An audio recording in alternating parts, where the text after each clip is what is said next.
Welcome back to Living Local. The CDC reports over 6 million kids and teens in the U.S. have been diagnosed with ADHD. This condition causes some students to struggle with focusing on everyday tasks. Today we're covering how chiropractic care is being used to manage ADHD symptoms. And we're here talking today with Dr. Travis Howell in this segment, which is sponsored by Howell Chiropractic. Thank you for being here. Thanks for having me. Yes, of course. So let's start off. ADHD, it stands for Attention Deficit Hyperactivity Disorder, but you want to combat that by saying that it's not necessarily a disorder or a deficit. Let's talk about that. Sure. So when we kind of just follow along the actual definition of those words, we immediately look at each one of these cases, whether it's a kid or an adult, that they're already less than, right? And so we're looking at this as more as what challenges they suffer from, instead of looking at it like how we look at it, more so along the lines of the brain is actually somewhat superpowered. It's more like a Ferrari engine that is very good and in tune with things that they really enjoy, but then we do see some of those challenges come with things that they don't necessarily enjoy. So let's say if you had the Ferrari engine brain and you loved sports, or typically it falls in sports and technology, right? You love those two things, and so you tend to be very good at focusing on those two things. But then there's some school subjects that are hard to slow a brain down to comprehend or to learn from. And so that's when we see the biggest challenges, right? And so they really get labeled by what they can't do instead of more so focusing on what they can do.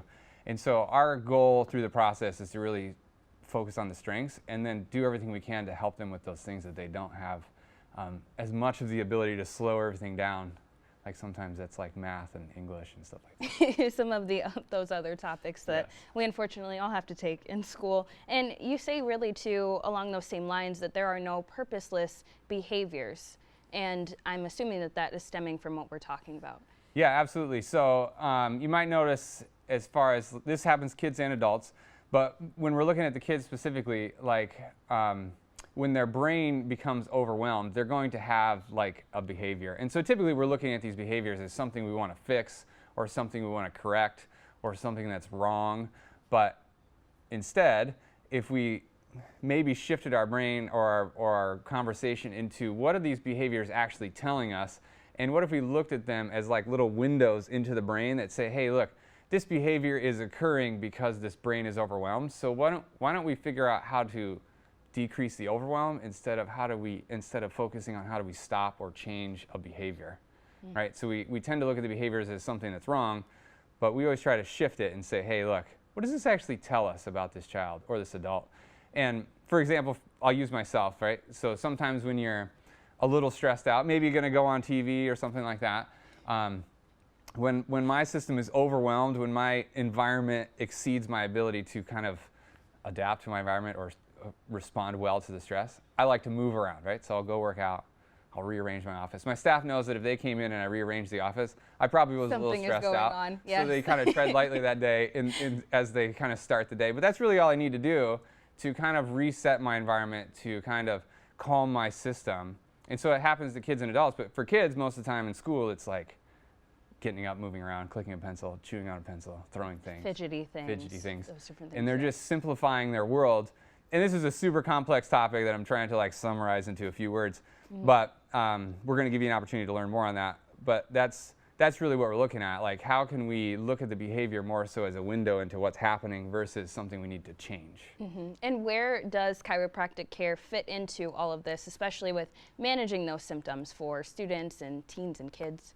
Yeah, so a lot of kids that have the diagnosis of ADHD have a team of care people, depends on what their severity is, on who's on their team. And most of those team members are going to be looking at that output. They're going to be looking at that behavior. How can we address the behavior? How can we change the behavior to conform to school and to the life experience? And so chiropractic kind of comes in on the opposite side. Instead of looking at the output, we're more so looking at what's going on inside the brain, so the input side of things. And chiropractic care has been shown to be able to assess the nervous system and the balance, and then actually improve one's ability to adapt to stress. And so in turn, decreasing the number of times we'll see those behaviors, or decreasing the number of times we'll see that overwhelm. We're not going to change the person. I get chiropractic care and I still get overwhelmed. Everybody gets overwhelmed from time to time. But chiropractic's role is to decrease the amount of times that overwhelm happens, and then really give them some tools to learn how to kind of cope with that a little bit better. Absolutely. This is so interesting, something I'd never heard of, but very, very informative too. Now, lastly, where are you located and what are your hours for folks who want to come visit you? Maybe they need help with this. Sure, so we're in Davenport off of Utica Ridge Road, behind the YMCA over there. There's a new Five Guys right across the street. So Use we're that as there. reference, yes. We're there Monday through Friday.